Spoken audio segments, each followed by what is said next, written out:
Ready scenes. Bring it down, roll C squeeze. And tonight on the 39 News at 9 o'clock, Houston has a new mayor tonight, and these Parker sworn in at a private ceremony. Dangerous is one way to describe Houston roads in the new year. Cops trying to keep up with all the drunk drivers. And it's been a decade of changes. A look at how some have changed our lives. Late news right now. Roll A, take track. Stand by Mike. Q. And good evening, and thanks for watching. I'm Alan Himberger. Katisha Cosley has the night off. Well, some unlucky partiers rang in the new year from a jail cell, courtesy of DWI arrest by Houston area law enforcement focused on drunk drivers. 39's Jason Valentine breaks down some preliminary numbers from the long holiday weekend. Roll B, take track. Even this morning, Houston police still had 22 people in jail, all arrested for drunk driving over the holiday weekend, and there are more arrests across all agencies. Even worse, some fatal crashes involving alcohol. Police expect final arrest and accident numbers to be tallied by Monday. Reporting, I'm Jason Valentine, 39 News. Roll C, take track. Deputies say alcohol and speed played a major role in this Friendswood fatal car crash. It happened overnight on West Bay Area Boulevard. Investigators say the driver slammed his white Mustang into a tree after losing control. Failed to negotiate a curve, yawed out, and struck a tree. The driver was rushed to the hospital in critical condition. He later died. The passenger was treated at the scene for just minor injuries. Witnesses say these cars crashed into a huge ditch after both drivers attempted to have a car race. This happened last night about 11 o'clock in northwest Harris County. Investigators say apparently both drivers didn't know the street ended with a ditch. Deputies say both drivers were just kids. Roll C, There's a red Chevrolet car that had one driver in it. He's a 15-year-old driver who's not licensed, juvenile. The Navigator was occupied by two 15-year-old juveniles.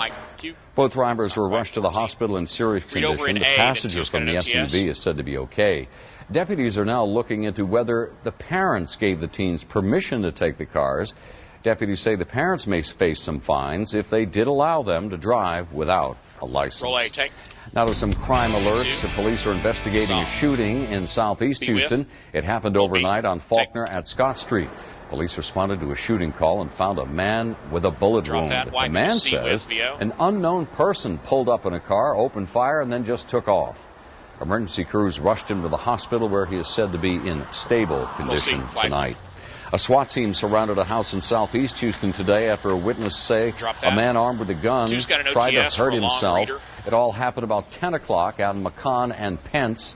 Houston police arrived at the home and found the man's family standing, waiting for them outside. They say they called 911 because the man continued to make threats about hurting himself. Investigators say police tried to talk with him, but he refused to come out and talk. That's when the SWAT team was called. They eventually arrested him and took him into custody. A man is arrested after allegedly stabbing a Methodist hospital security guard last night. 30-year-old Ronald Wooten faces one count of aggravated assault with a deadly weapon, which is a felony. The security guard is in stable condition tonight. Houston police continue to investigate the incident, which happened in the emergency room. Meanwhile, Wooten is in the Harris County Jail on a $30,000 bond and has requested a court-appointed attorney. He'll make his first court appearance on Monday. And in northeast Houston, arson detectives are investigating a building fire. Flames sparked overnight on Maxey at Nola Street. Firefighters found a storage facility and a car fully engulfed in flames when they got there. The fire crew managed to get the fire under control before it could spread further. Detectives are now looking into what caused the flames. No injuries to report. Another cold front is headed our way, along with a chance of rain. Meteorologist Justin Horn is here with a first look at weather tonight. Justin. Hey, Alan. Yeah, the rain tomorrow doesn't look to be too widespread or too heavy. That's good news. The cold front isn't going to bring a lot of cold air. It's actually late next week. We'll be looking for really cold air to make it into southeast Texas. Right now, we have plenty of high clouds skirting across. That's going to keep temperatures up just a little bit tonight. Right now, most places are in the 40s, a few 30s out there too. Our normal cold spot around Conroe's looking at 35 degrees there. 44 in Kingwood, 47 here at 39 News, and 43 in Missouri City. Let's take you up to Canada. That's where the really cold air is. Negative numbers up there. It's negative 26 in northern Canada. Even some negative numbers starting to slip into Minnesota there. It is this cold air that's going to make it all the way down to the Gulf Coast late next week. It's going to bring us some of the coldest air we've seen in years. So get ready for a big cool down. We'll take a look at that cold front. Plus, so look at your Sunday forecast. That's all coming up in just a bit. Thank you. We're going to start getting warm right now, I think. Well, tonight, Houston officially has a new mayor. Anise Parker was sworn in during a private ceremony at City Hall today. With her hand on her grandparents' Bible, State District Judge Stephen Kirkland administered the oath to the mayor as a small gathering of family and friends looked on. City Controller Ronald Green also took the oath of office. The city charter mandates that the transfer of power happen on January 2nd, so Mayor Parker chose a private ceremony followed by a formal public inauguration on Monday. That way, it avoids overtime costs for the city of Houston.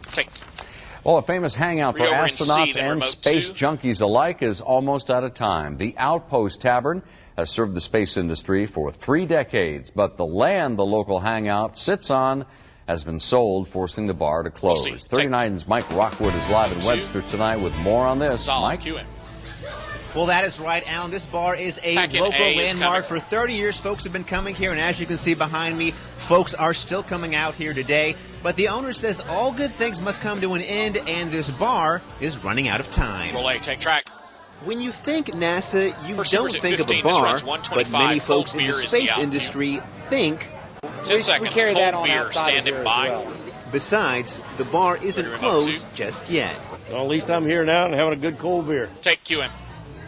And again, there's a lot of really interesting memorabilia up in this place, Alan. They don't know really what they're going to do with it from here on out. Again, this place is going to close. They're thinking Super Bowl Sunday, but they know they have to be out sometime here this month or maybe a couple of weeks after that. But again, a real local legend is going to be no more. Reporting live in Webster, I'm Mike Rockwood, 39 Roll News. D, take. Roll B, Alan. Still to come on 39 News at 9. Ready and fire. Fruitcake soaring through the air in Galveston today as residents participate in a launching contest. You won't believe how far they went. In with the new, out with the old. We'll take a look at hits and misses at the box office this year with Mia at the movies. And it was a busy year for recording artists, so who landed the top spot, selling most albums? We'll show you next. Right. Okay. Very nice. 2:55 back.